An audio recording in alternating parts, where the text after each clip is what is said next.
Abra comigo a sua Bíblia, no livro de Atos dos Apóstolos, capítulo 3.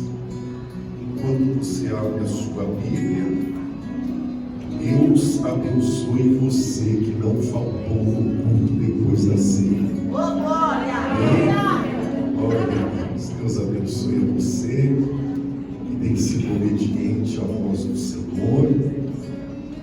Hoje nós já melhoramos a nossa frequência pós-ceia e temos a certeza que com mais alguns ensinamentos nós iremos retirar este mau hábito que estávamos cumprindo.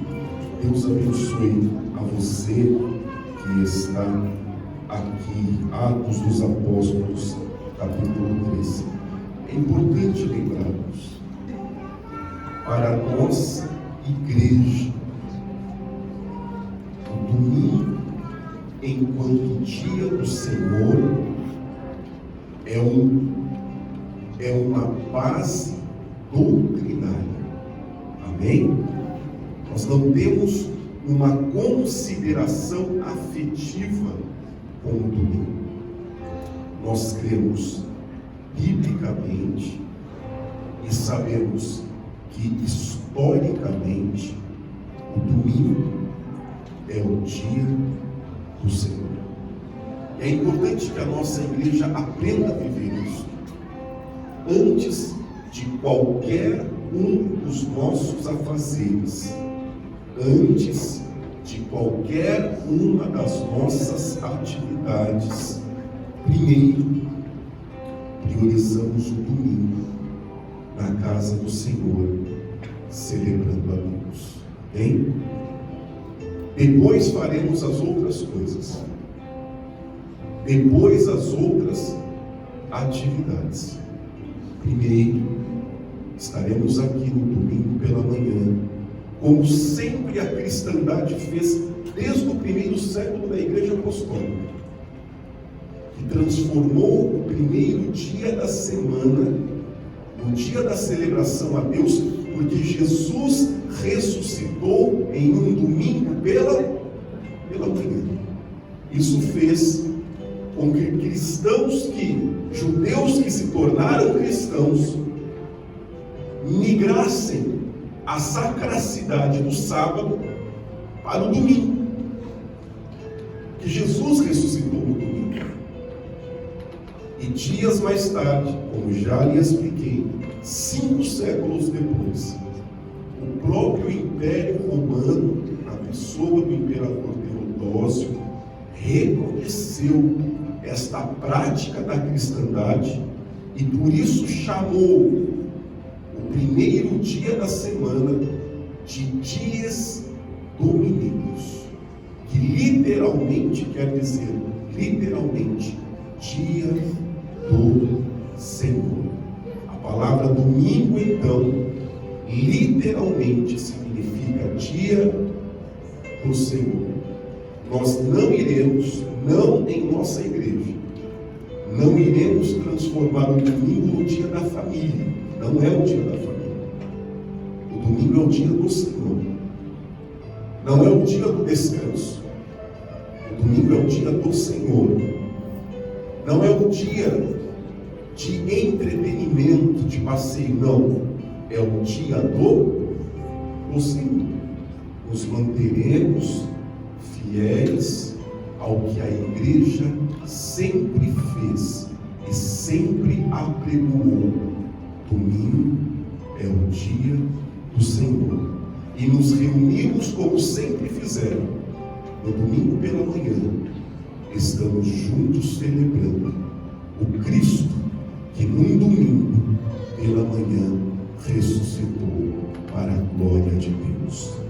Atos dos Apóstolos, capítulo 3, série de mensagens ensina-nos a orar. Eu vou ler o capítulo 3 apenas para que nós saibamos o que estava acontecendo. Mas eu não vou pregar sobre o coxo da porta formosa do templo.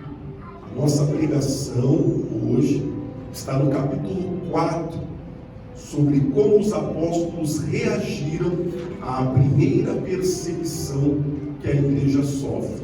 Eu vou ler este milagre, porque este milagre é que dá ensejo à perseguição. Porém, nós não iremos pregar sobre este coxo, porque aí sairia uma outra pregação.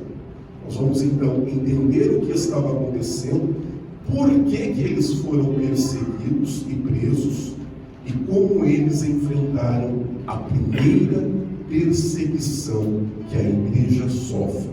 Atos, portanto, capítulo 3 diz assim: Pedro e João subiam ao templo para a oração da hora nona. Era levado um homem, coxo de nascença, o qual punham diariamente à porta do templo, chamada Formosa, para pedir esmolas aos que entravam. Vendo ele a Pedro e João, que iam entrar no templo, implorava que lhe dessem uma esmola. Pedro, fitando-o juntamente com João, disse: Olha para nós. Ele os olhava atentamente, esperando receber alguma coisa. Pedro, porém, lhe disse: Não possuo nem prata nem ouro, mas o que tenho, isso te dou. Em nome de Jesus Cristo Nazareno, anda. Tomando-o pela mão direita, o levantou imediatamente. Os seus pés e tornozelos se firmaram. De um salto se pôs em pé. Passou a andar.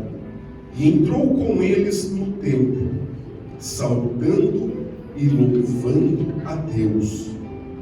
Viu todo o povo a andar e a louvar a Deus, e reconheceram ser ele o mesmo que esmolava, assentado à porta formosa do templo, e se encheram de admiração e assombro por isso que lhe aconteceu.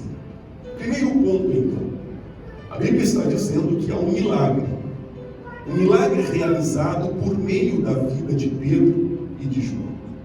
Eles estavam indo ao templo para a oração, se depararam com um coxo que sempre estava ali, era conhecido das pessoas do templo.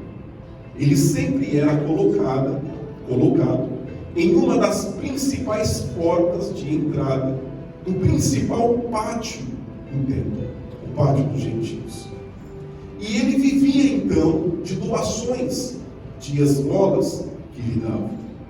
Ele estava ali, pediu a Pedro e a João uma esmola, e é então o momento em que Deus realiza um grande milagre.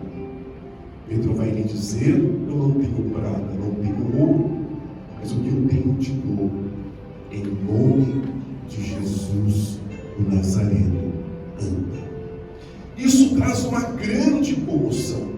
Eles estavam acostumados, as pessoas do templo, a ver aquele mendigo à porta, e agora ele estava saltando, pulando, glorificando a Deus, e ele entrou no pátio dos gentios, neste pátio público, de grande circulação de pessoas, pulando, saltando e louvando a Deus. Isso causa uma grande comoção naquele dia, e Pedro aproveita esta oportunidade para pregar. E ele então traz aquele coxo para perto de si, e ele começa a fazer então uma extensa pregação que vai perdurar o restante de todo este capítulo 3. O que nos importa no sermão nesta manhã é que isso gerou uma reação, e uma reação hostil, uma reação violenta por parte dos sacerdotes e dos guardas que trabalhavam para os sacerdotes no templo.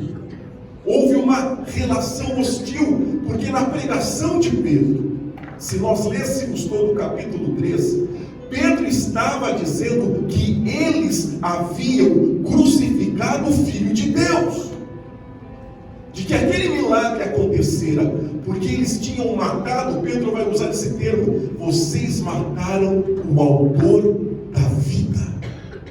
E Deus quis ressuscitar o Cristo, e é em nome desse Jesus que vê este milagre hoje. Então não é só um milagre, é um milagre que vem com a pregação de Pedro, e a pregação de Pedro denunciando as autoridades do templo, os sacerdotes. O sumo sacerdote ainda era o mesmo que crucificou Jesus. Anás e Caifás ainda estavam lá. O mesmo sinédrio, o mesmo conjunto de autoridades religiosas que condenaram Jesus num tribunal religioso chamado sinédrio, eram o mesmo. Os mesmos membros. Veja então o que estava acontecendo. Pedro estava com um homem milagrosamente curado no pátio público do templo, denunciando o pecado deles, dizendo que eles mataram o autor da vida, o Filho de Deus. É evidente que eles não poderiam reagir de uma maneira positiva, porque isso os deixava em uma condição delicada junto ao povo. Eles fizeram o que então? Abra comigo no capítulo 4.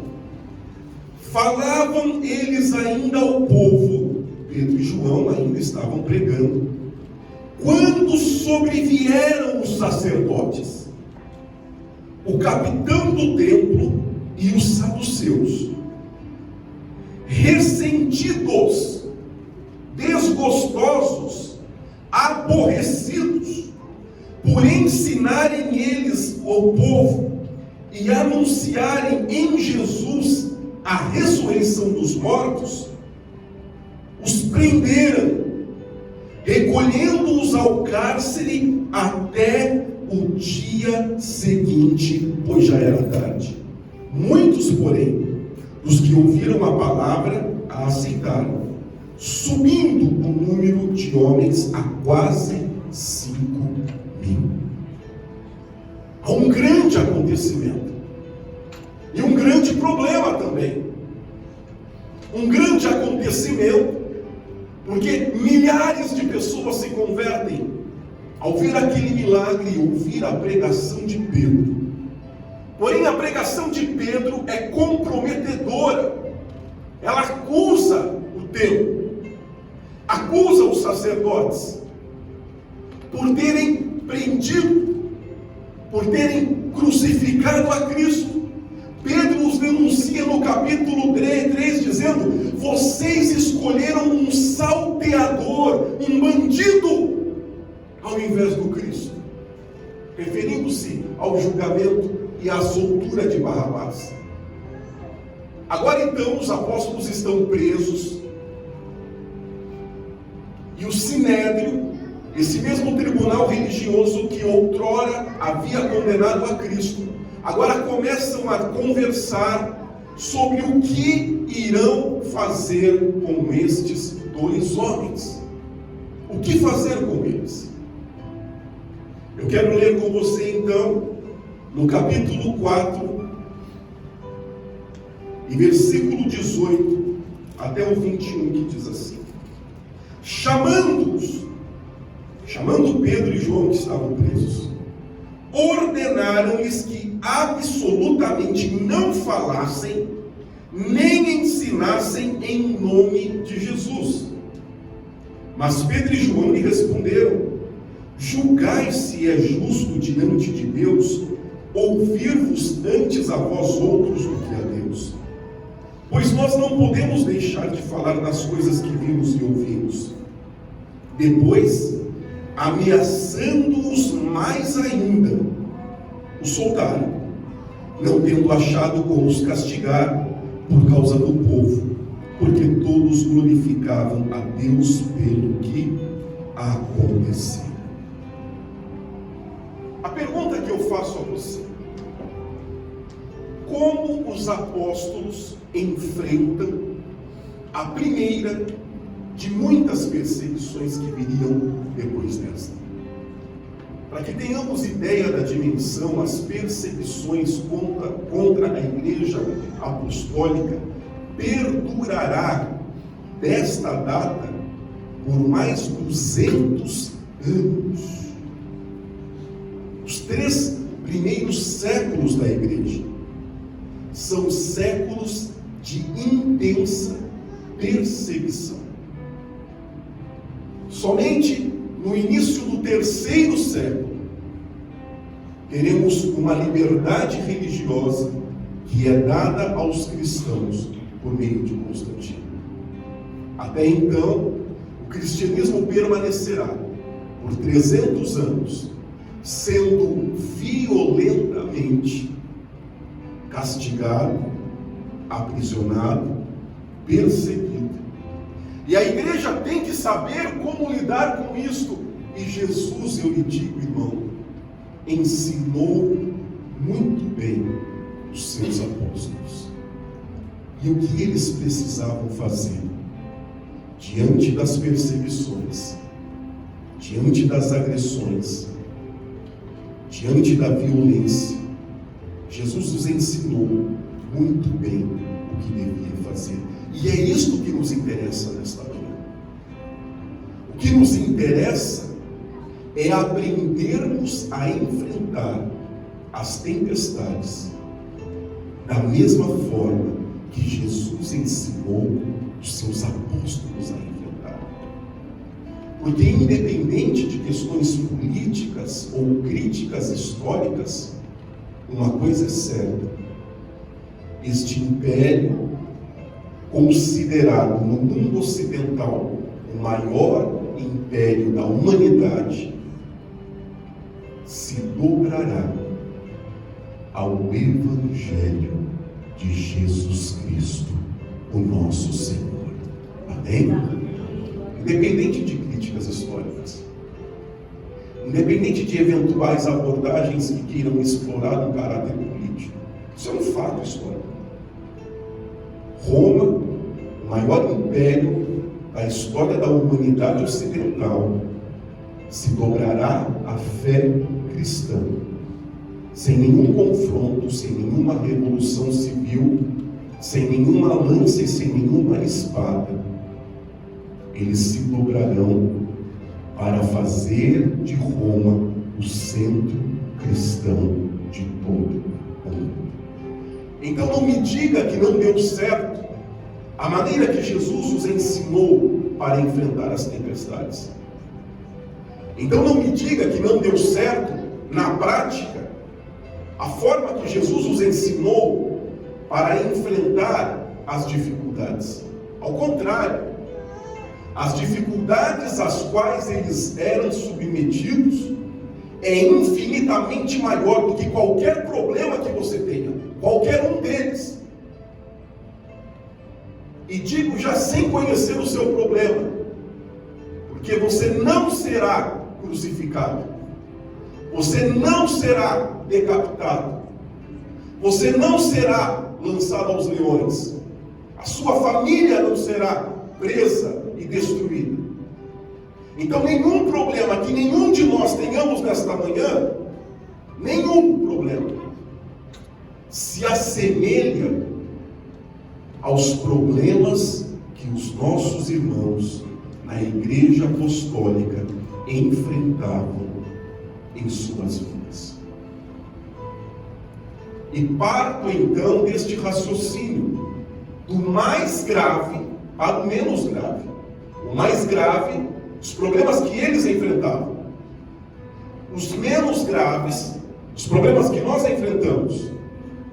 E se, evidentemente, se torna eficaz a forma de enfrentar as dificuldades no mais grave, quanto mais será plenamente eficaz no menos grave, que são os meus e os teus problemas. Nisso reside a grande riqueza em procurar entender como eles enfrentaram a tempestade. O que fazer?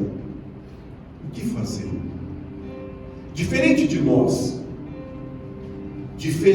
nós, eles não recorreram a ninguém. A ninguém. Não recorreram a nenhuma representação política. Porque não foi isso que Cristo lhes ensinou. Nós tínhamos pelo menos 2 pessoas neste sinédrio que poderiam ser procurados. Um se chamava Nicodemos, que tentou persuadir o sinédrio quando Cristo foi crucificado para que não fosse morto. E outro, aquele que cedeu o seu próprio sepulcro para Jesus, José de Arimateia, 2 membros do sinédrio. Mas Pedro e João não recorrem nem a José de Arimateia e nem a Nicodemos, porque não foi isso que Cristo lhes ensinou. Não é assim que se enfrenta os problemas da vida. Isso começa a sinalizar que eu tenho uma forma de enfrentar os meus problemas completamente diferente daquilo que Jesus ensinou, porque talvez a minha reação primária e principal fosse justamente esta. Ora, se o sinédrio me prendeu injustamente, se o sinédrio me ameaçou intensamente, como lemos, e eu conheço pessoas no sinédrio, o que eu faço? O que qualquer um de nós faríamos neste nosso cristianismo pós-moderno? Procuraríamos a representatividade de 2 membros do sinédrio para que nos socorresse. Pedro não pede nada a Nicodemos. Pedro não pede nada a José de Arimateia. Assim como Jesus não pediu nada a ninguém quando foi preso no Getsemane. Amém? Eles estão debaixo de um princípio espiritual predito por Jesus a Pilatos. Pilatos, em certo momento, disse: eu tenho poder para te manter preso ou te libertar. A resposta de Jesus foi: nenhum poder teria se o meu Pai do alto não tivesse sido dado a você. Se eu quisesse, eu oraria ao Pai, e o Pai enviaria legiões de anjos para me prender, para me salvarem. Mas o meu reino não é deste mundo, disse Jesus. Você entende isso? Eu vou fazer uma pausa neste ponto para que você entenda que não é uma coincidência. Há uma prática, um ensino, há uma forma. Vou fazer uma pausa e lembrar a vocês que quando Paulo e Silas foram presos na cidade de Filipos, porque expulsaram o espírito de adivinhação de uma jovem, em que homens poderosos da cidade lucravam muito dinheiro, e isto causou então uma revolução, um grande tumulto, e as autoridades de Filipos vieram e prenderam a Paulo e Silas. Paulo em nenhum momento lançou mão do seu direito. E que direito era este? Paulo era um cidadão romano, não apenas um judeu.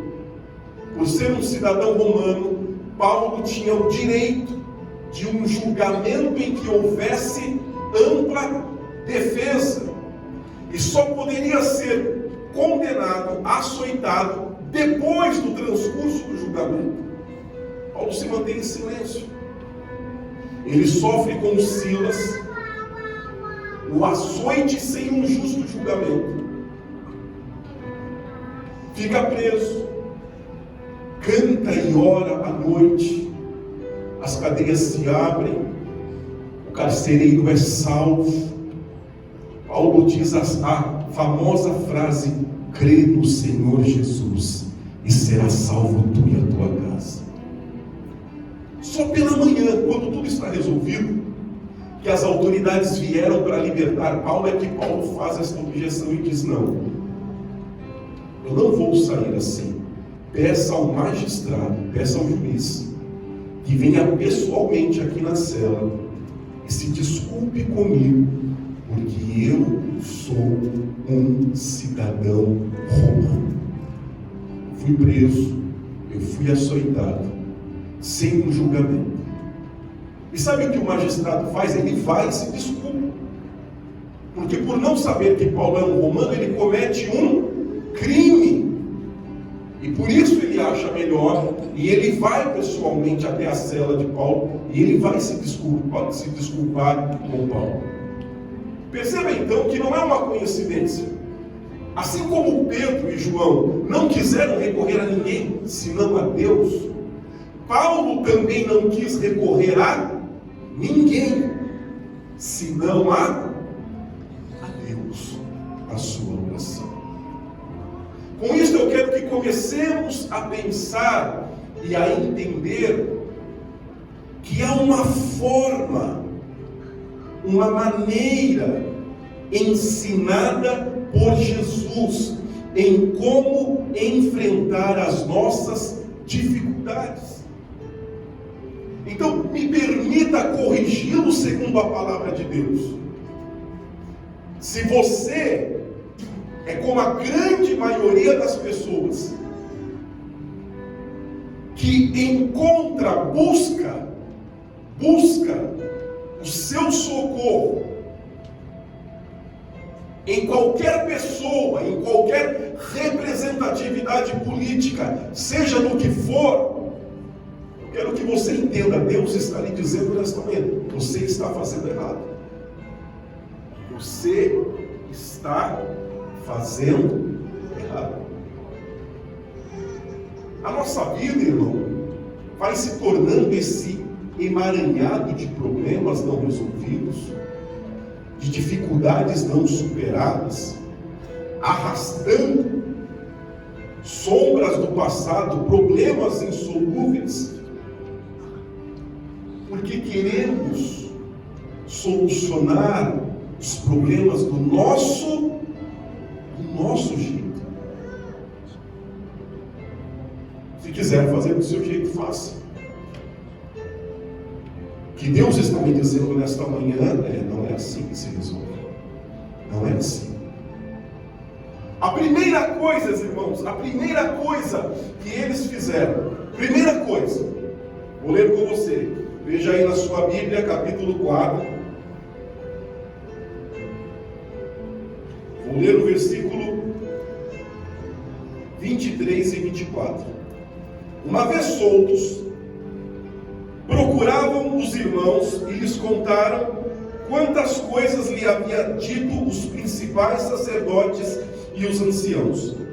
Ouvindo isto, unânimes, quer dizer, todos eles levantaram a voz a Deus. É assim que se enfrenta os problemas. É assim que se enfrenta as dificuldades. O primeiro a ser buscado, o meu primeiro socorro é Deus. A primeira coisa que eles fizeram. Não vão pedir nada para ninguém, não vão falar com ninguém, não vão se reunir com ninguém. A primeira coisa que todos fazem unanimemente, todos, eles vão levantar a voz a Deus em oração. Sabe o que isso me faz pensar? Talvez eu tenha que pedir perdão a Deus por não ter esta fé no meu coração. Porque talvez eu seja aquele que busque socorro em todos, e Deus seja a última alternativa. Deus está nos corrigindo nesta manhã e dizendo: não, eu não sou a última, eu preciso ser a primeira alternativa.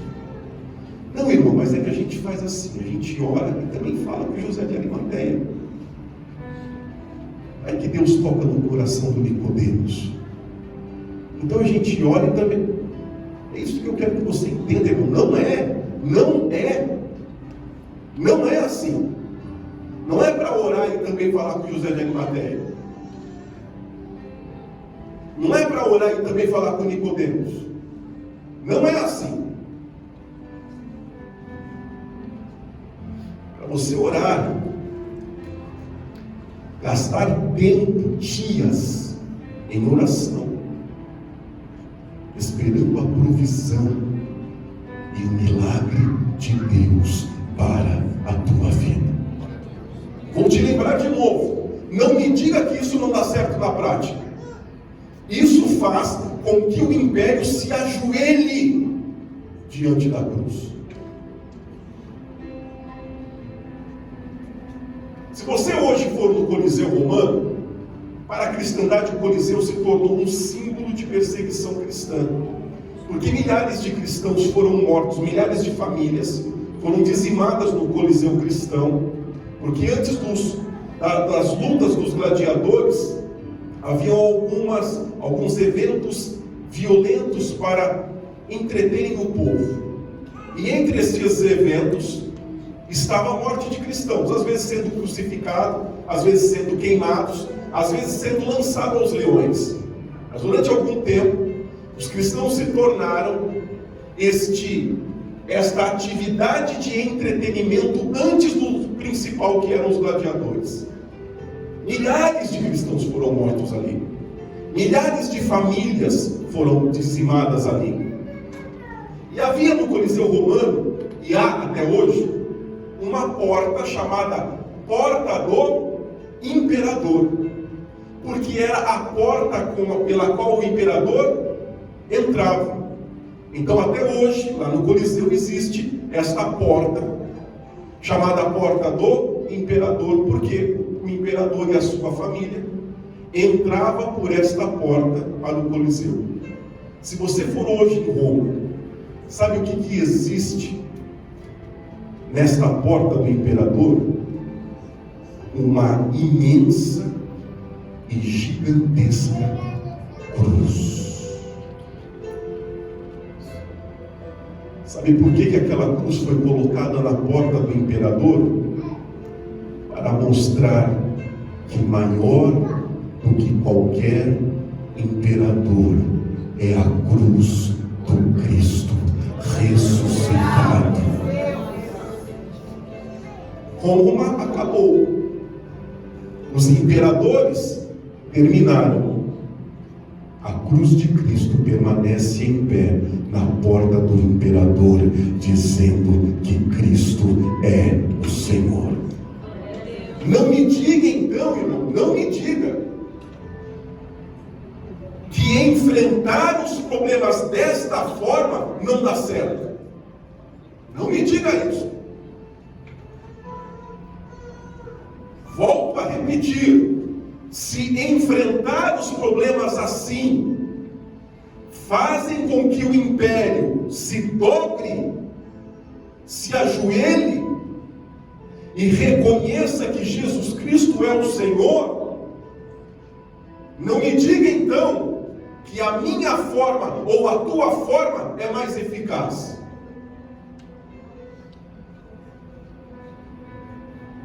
O que nos falta é fé.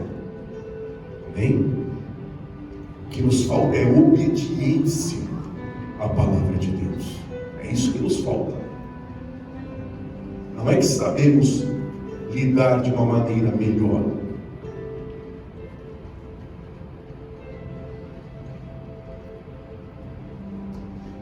Irmão, nós não estamos menosprezando as autoridades constituídas, o poder político.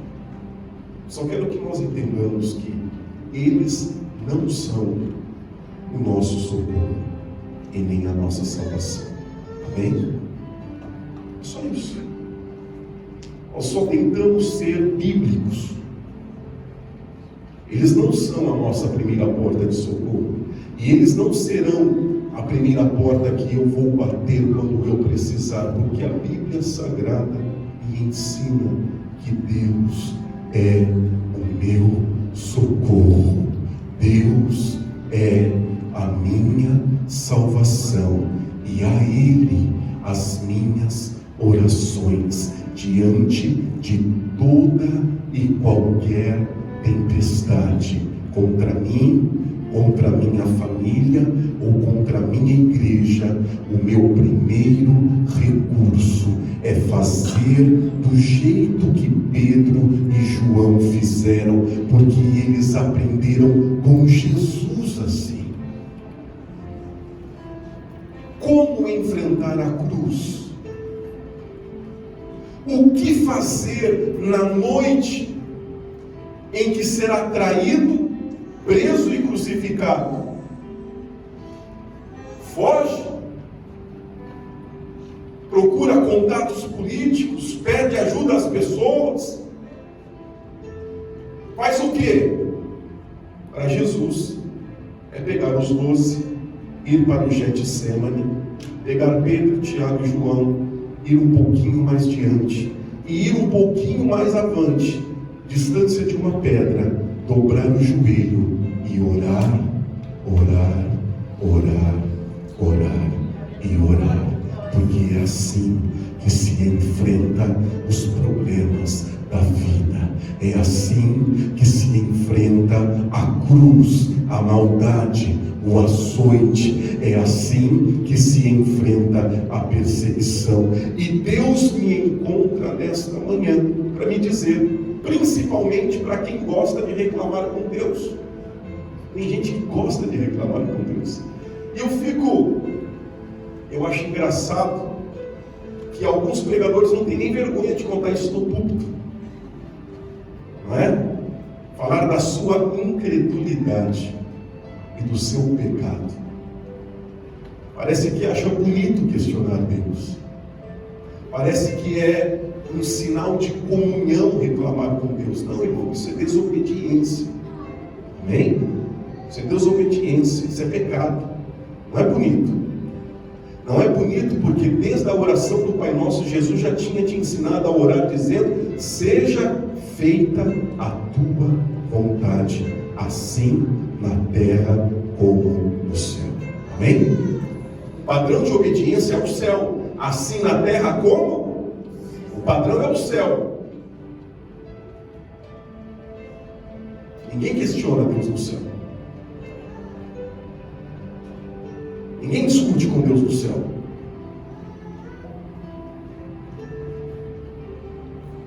Esse é o padrão de obediência. Ao contrário, pelas informações que nós temos na Bíblia, no céu, dia e noite, cantam para Ele dizendo: Santo, Santo, Santo é o Senhor dos exércitos, a terra está cheia da sua glória. Uma outra relação.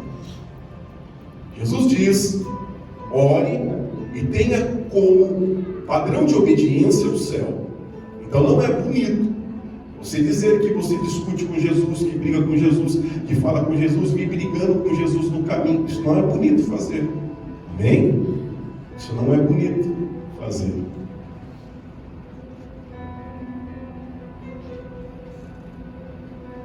O que eu preciso, irmão, é aprender a orar. E Deus fala isso principalmente para mim, que gosto de fazer isso. Gosto de reclamar, gosto de murmurar, gosto de brigar, gosto de falar bastante. Então Deus te trouxe aqui nesta manhã para te perguntar: desde quando eu sou a primeira porta que você bate quando você enfrenta uma dificuldade? A resposta de Deus para você é esta. Se você orou dizendo: Deus, por que Deus está te respondendo agora de manhã? Dá uma glória a Deus e fala: obrigado, Senhor. Você perguntou: Deus, por quê? Por que os problemas não vão? Por que Deus está te respondendo? Desde quando eu sou a primeira porta que você bate? Desde quando a sua primeira reação não é pegar o telefone para ligar para alguém? para falar com alguém.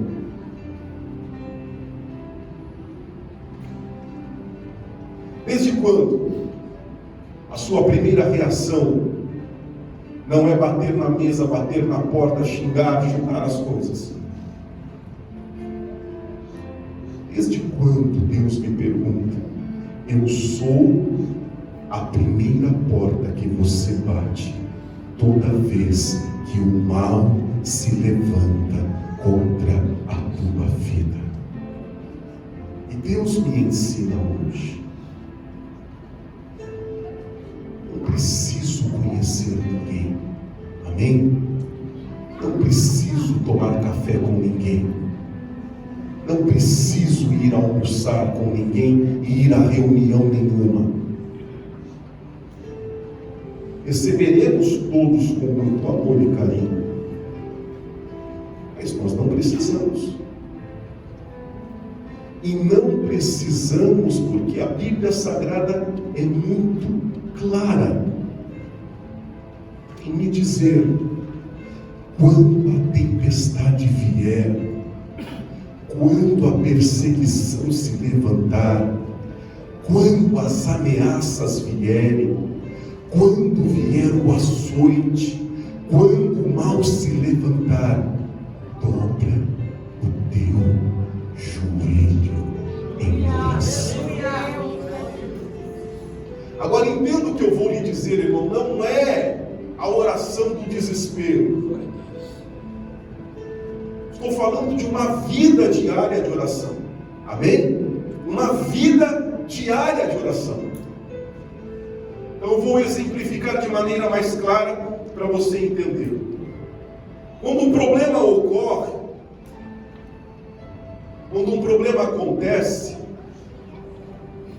a gente vai separar dias, semanas ou meses se necessário, com períodos diários de oração, centrado no problema que precisa ser solucionado. Irmão, se tem uma coisa, tem um ditado, vou usar um ditado popular, diz assim: chumbo trocado o quê? Não dói. Não é isso? Então com o diabo tem que ser assim: chumbo trocado não dói. Bateu, você tem que fazer o quê? A gente oferece a outra face para o irmão, não para o diabo. O diabo bate, você bate de volta. Amém? O diabo bateu, ele toma de volta. Não, você oferece a outra face só para o irmão fraco na fé que é usado pelo diabo.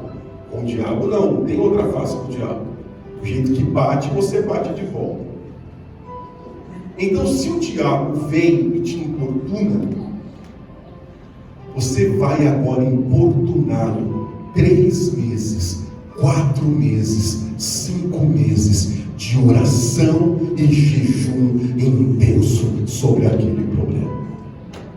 Amém?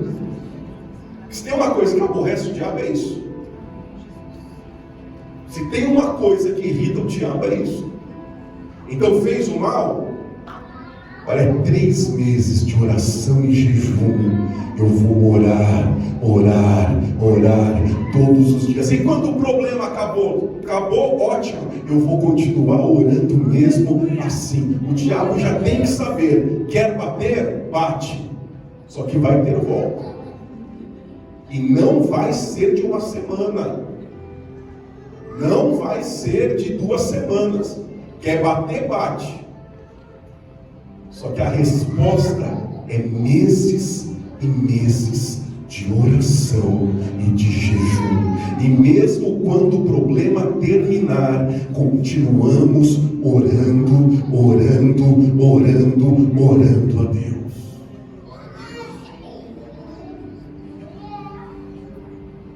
Porque isso é o que o diabo não quer que você faça, irmão. Não quer. Jesus nos deixou claro: há castas de demônios que mais resistem, mas elas não resistem o quê? Isso! Jesus ensinou já que por mais que seja uma casta, um tipo, uma espécie, uma categoria de demônio resistente, eles não podem resistir à oração. E é isso que eu estou lhe dizendo. Então não vou ligar para ninguém, não vou pedir nada para ninguém, não vou responder nada para ninguém. A minha resposta vem em meses de joelho dobrados, de orações de jejum semanal, intenso, contínuo e permanente para a glória de Deus. Se esse problema ainda vem na forma de outra pessoa, agora você começa a perturbar o diabo também. Você só orou pelo seu problema, resolveu? Resolveu. Agora os próximos meses é para Deus libertar aquela pessoa lá. Aleluia. Junto, trocado num dom. Amém? Estava quieto aqui, não estava orando por ele. Estava quieto. Bateu? Vou orar. Resolveu o meu problema? Agora eu começo a orar pela pessoa e dizer: Deus, afasta o diabo. Deus, afasta o mal. Deus, ilumina o coração. Deus, tenha misericórdia dele. Deus, fala ao coração, faz semear e florescer a tua palavra. E vão ser dias, semanas e meses orando. O problema comigo acabou, mas o meu problema com o diabo continua. Então nós continuamos orando e clamando a Deus. Porque é isso que eu vejo que eles faziam na Bíblia Sagrada. E é isso que eu vejo que nos falta em nossa vida cristã. Nos falta isto. E quando eles estavam unânimes, levantando a voz em oração, há uma declaração nas orações que eles fizeram que vale a pena ressaltar: o quanto Deus está no controle da vida, no controle da história, e como tudo está debaixo da mão de Deus.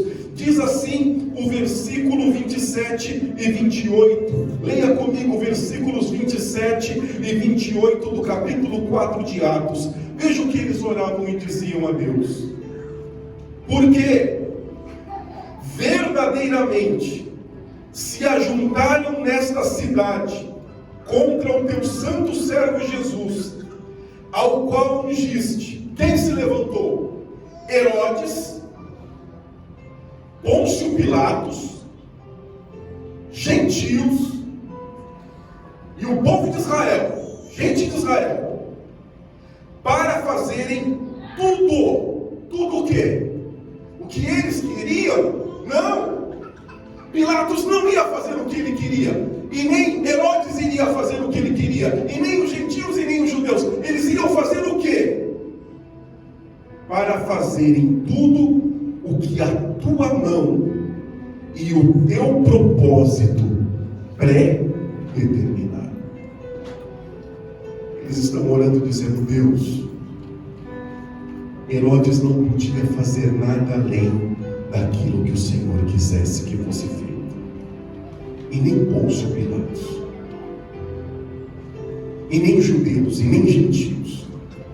Porque tudo o que eles fizeram o que o Senhor já havia pré-determinado, já havia pré-designado, de forma que eles não podem fazer nada que não esteja debaixo da tua vontade.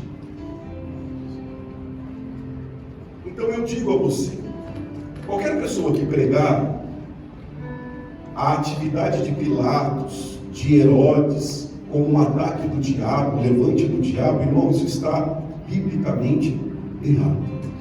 Amém? Eles só fizeram o que Deus o quê? Ou não é isso que está escrito na sua Bíblia? O que está escrito? Eles fizeram o que Deus o quê? Isso, predeterminou. Deus quis que fosse assim. Deus quis que fosse assim. O que eles estão dizendo é: Deus está no controle de tudo. E tudo está nas mãos de Deus. E nada, e nem ninguém pode fazer nada além do que Deus não queira que seja feito. Então, faço de Deus o meu socorro por isso. Porque não importa se é Pôncio Pilatos, não importa se é o rei Herodes, não importa qual judeu ou qual gentil, todos eles precisam obedecer à soberana vontade de Deus. E orando ao Senhor, diz o versículo 31, tendo eles orado, tremeu o lugar onde estavam reunidos. Todos ficaram cheios do Espírito Santo e com intrepidez anunciavam a palavra de Deus. Eu chamo a tua atenção para o derramamento do Espírito Santo, para a manifestação do Espírito Santo. Todos foram cheios do Espírito Santo. Um derramamento, uma manifestação que não se dá na paz e na abundância da vida. Não era esse o quadro. Não é na alegria. Não é na felicidade. É no meio da tempestade, das ameaças, das perseguições. Aí a gente precisa ouvir algumas pessoas dizendo: não, pastor, quando eu resolver os problemas eu volto.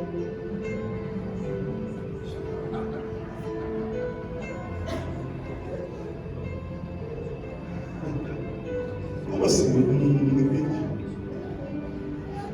Não, é que está meio complicado. Agora, quando resolver eu volto. Sabe quando vai resolver? Nunca. Nunca vai resolver. Nunca vai resolver. Porque a gente não volta quando os problemas forem resolvidos, quando as dificuldades foram sanadas.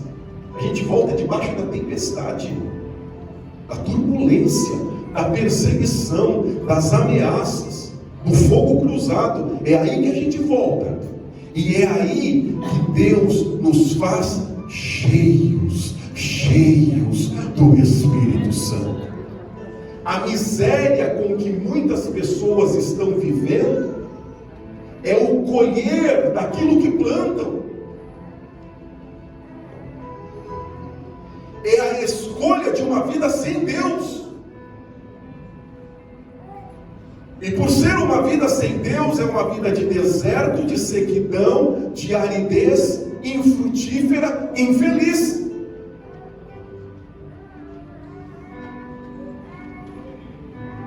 Não vamos procurar a Deus quando sair do deserto. Eu vou encerrar com o texto que nós lemos aqui na celebração de primavera. Abra comigo a sua Bíblia em Isaías. Livro do profeta Isaías. Deixa eu só ver aqui. Capítulo 30.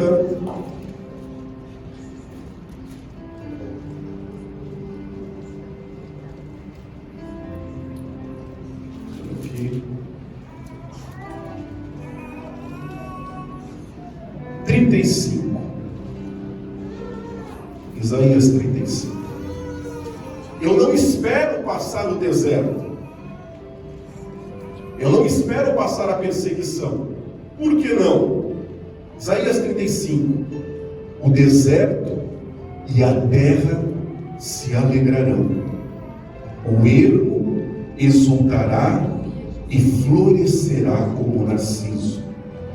Florescerá abundantemente, jubilará de alegria e exultará. Deu-se-lhes a glória do Líbano, o esplendor do Carmelo e de Saron. Eles verão a glória do Senhor e o esplendor do nosso Deus. Versículo 3: fortalecei as mãos frouxas e firmai os joelhos vacilantes. Dizei aos desalentados de coração: sede fortes, não temais, eis o vosso Deus. A vingança vem, a retribuição de Deus, Ele vem para vos salvar.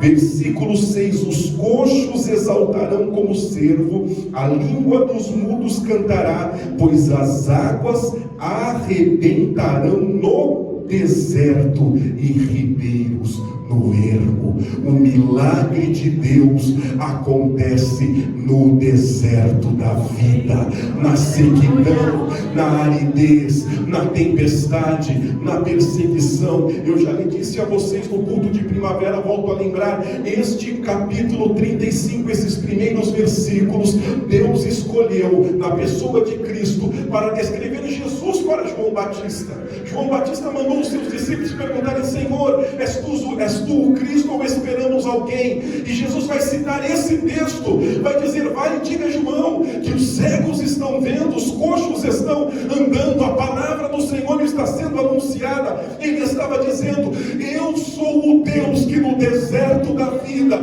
estou fazendo florescer e trazendo ribeiro de águas onde havia sequidão. É assim que é o Evangelho.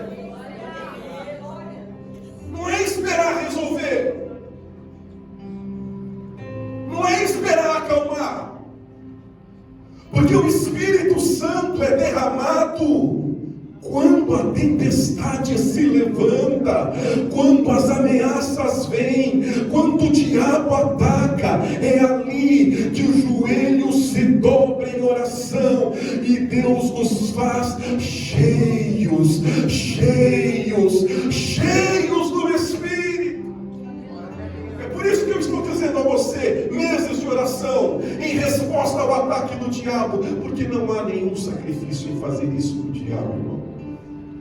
Ao contrário, plenamente prazeroso.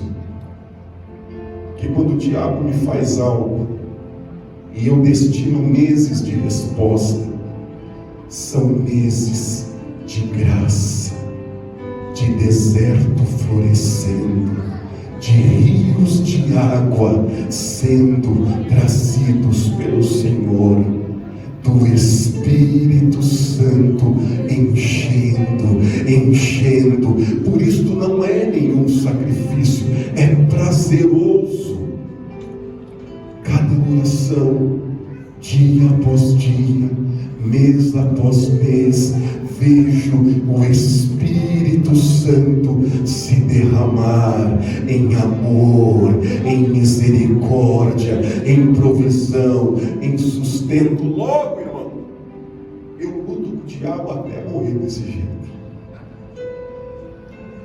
Se é para nós brigar assim, nós vai morrer brigando. E eu morro feliz brigando. Porque não há nada mais prazeroso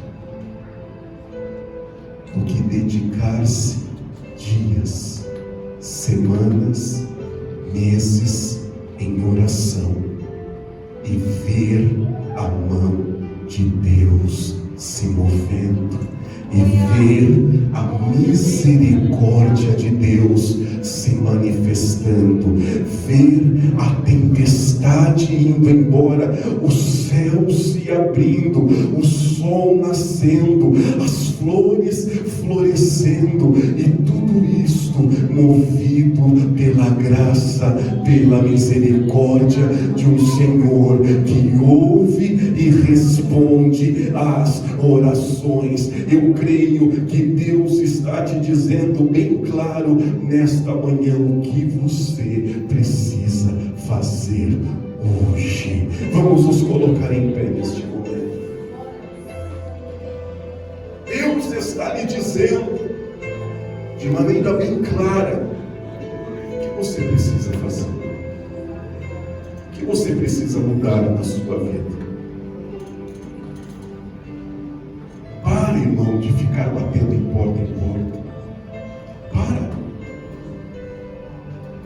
Para de ficar pedindo para um e para outro.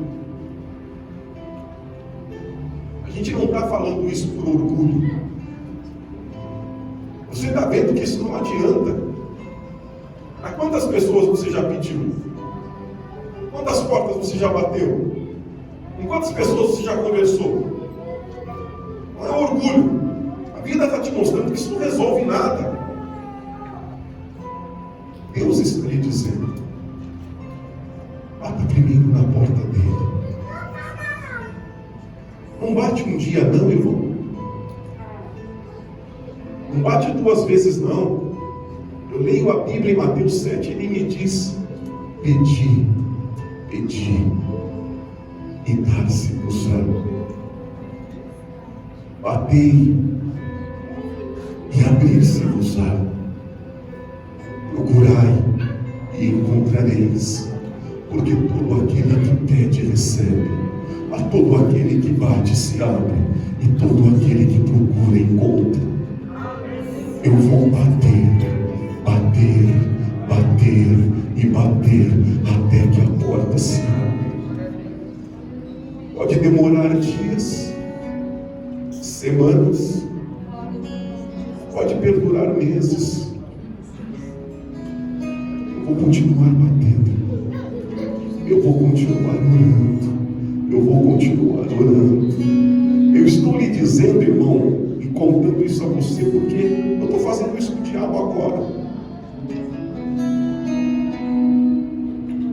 Um problema que se levantou foi solucionado pela oração, mas a minha briga não termina aqui. Nós vamos meses e meses de oração e de jejum. Meses e meses de oração e de jejum. Não importa se o problema acabou. Não interessa. Chumbo trocado não dói. Bateu, vai levar. E a minha resposta não é xingar, não é chutar, não é bater porta, falar palavrão. A minha resposta vem de joelho dobrado em oração. Todo dia orando e dizendo: guarda-me, Senhor. Todo dia orando e dizendo: em nome de Jesus, todo mal seja removido, em nome de Jesus. Toda astuta do cilada e cilada do diabo seja expulsa, saia, em nome de Jesus, em nome de Jesus. O problema terminou, mas a oração continua dizendo: afasta, Deus, aniquila, Deus, toda perversidade, toda maldade, saia em nome de Jesus, saia em nome de Jesus.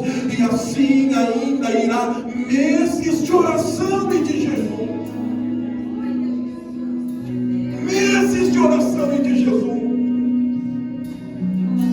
Eu quero que o diabo saiba que sempre vai ser assim, sempre. Meses e meses de oração e de jejum, porque não me custa nada, é um prazer fazer isso, estar aos pés de Jesus e ver a graça de Deus, ver a graça do Espírito se revelar e Deus sendo adorado todos os dias em oração, todos os dias. E eu te convido a lutar como a igreja lutava, a lutar e enfrentar os teus dilemas como a igreja enfrentava. E eu te convido a começar hoje. Feche comigo os teus olhos. Seja qual for o teu problema, seja qual for a tua dificuldade, não há casta de demônio que resista jejum e oração. Eu te convido a começar a orar agora e dizer: ouve a minha oração, Deus. Ouve a minha oração nesta manhã. Diante das tempestades, diante das dificuldades, dos problemas insolúveis, dos ataques, das perseguições, perseguições, das calúnias, das difamações, Senhor. Olha desde os altos céus, estenda sobre as nossas vidas o teu cuidado, estenda sobre as nossas vidas a tua provisão, o teu Espírito Santo neste lugar, a tua graça e misericórdia sobre esta casa, sobre a vida do meu irmão, sobre a vida da minha irmã, que ora como a igreja apostólica orava, como a igreja sob a direção dos apóstolos aprenderam a orar na perseguição da vida, nas ameaças, na violência. A nossa resposta vem em orações, em jejuns que se derramam do altar do Senhor, para a glória de Deus Pai, para o louvor do nome do Senhor.